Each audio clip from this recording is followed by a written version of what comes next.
CBS Sports presents the Verizon Halftime Report. And welcome back to our New York studio and the Verizon Halftime Report. This holiday, get the 5G America's been waiting for only from Verizon. Back here in Studio 43, Nate, Coach, Phil, and myself, Boomer's doing the game. Highlights now. And the Cleveland Browns, what they're going to do is they win and they're in. And early on, it was Cleveland. Nick Chubb, you're going to see right here, has 83 yards in the first half. 47 coming on this run right here, breaking tackles. And they lead 10-6. The Pittsburgh Steelers being held to 2 field goals. All right, we have the Miami Dolphins, Buffalo Bills. Question was, how much Josh Allen was actually going to play? Oh, he played. He's playing well. Isaiah McKenzie for the 7-yard touchdown. And Isaiah was not done. This is a punt return. He is going to take this to the crib. 84 yards. 3 touchdowns on the day for this young man. Week 17, he is showing up and showing up big. At 3 TDs going into this game, he has 3 TDs in this game. The Bills, they're going to keep this thing going. How about this? You remember this guy? Yeah, John Brown. Wow. He hasn't played in almost a month and a half. That is a 32-yard touchdown. Josh Allen, 18 for 25, 3 TDs. They're up 28-6. Ravens, Bengals. Will the Ravens handle business in Week 17? Lamar Jackson off the play action. Yes. Patience and precision. That is a dime to Miles Boykin.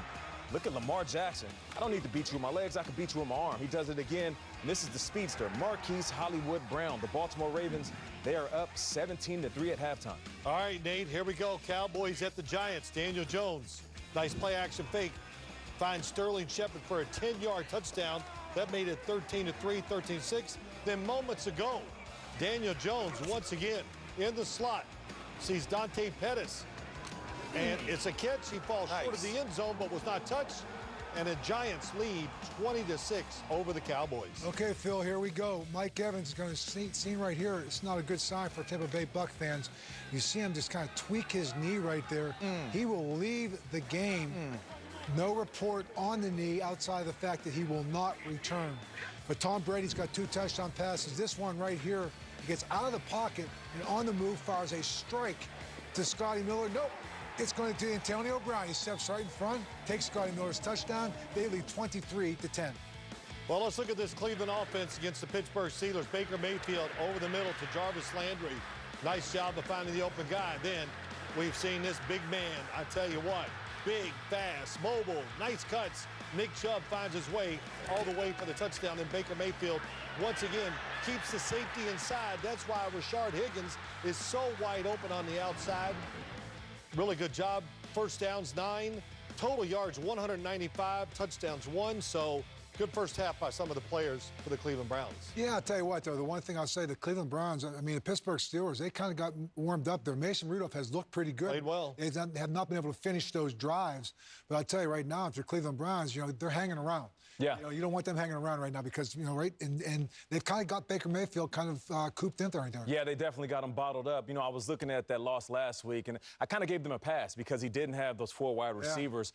They just work so well. We're finally seeing that balance, and this is what we've been used to over the last couple months. Baker Mayfield using the run game to open up the pass. All right, Nate, coming up next is game 2 of our doubleheader with more playoff implications. Most we'll see the huge NFC matchup between the Cardinals and the Rams. That's where our Boomer is with Jim Nantz. And the NFL postseason picture finally comes into focus for the NFC. That's all starting at 4:25 p.m. Eastern right here. And speaking of that 4:25 game, Cardinals-Rams, there's Kyler Murray. Win and you're in. The Rams defense had him bottled up last time they played. And then no Jared Goff. John Wolford, first QB to make his NFL debut in Week 17 with playoffs on the line. Let's see if the Wolf of Ball Street can actually ball out. And there is Derrick Henry, the AFC South title on the line. Will the King do his thing? Well, we're going to see. You know, I'm just worried, or thinking, not worried, wondering how nervous John Wolford is. I mean, my gosh, your first start, you know, you really haven't played except for a few snaps in preseason. In 2019, we'll see how he plays. And for Tennessee, you're going against a divisional opponent, and who knows what Deshaun Watson could do on any given Sunday. I like his chances. So I'm looking forward to that game. Yep. Playoff time is all great. good coming up. All right, folks, we will step aside, and the Verizon Halftime Report will continue. CBS Sports presents the Verizon Halftime Report. This holiday, get the 5G America's been waiting for, only from Verizon. Brought to you by Verizon. This holiday, Get the 5G America's been waiting for, only from Verizon. Welcome to the Verizon Halftime Report. Coming up later here on the CBS doubleheader, we've got the Cardinals at the Rams, and the AFC South is on the line as it relates to Tennessee and the Colts. Back here with Bill Cowher.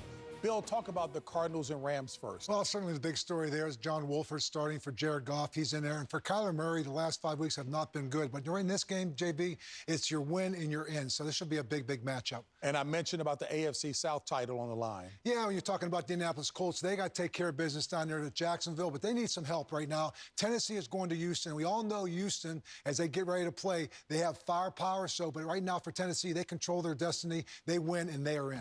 We've all said this in the studio. This is your time of the year, and the Verizon Halftime Report continues.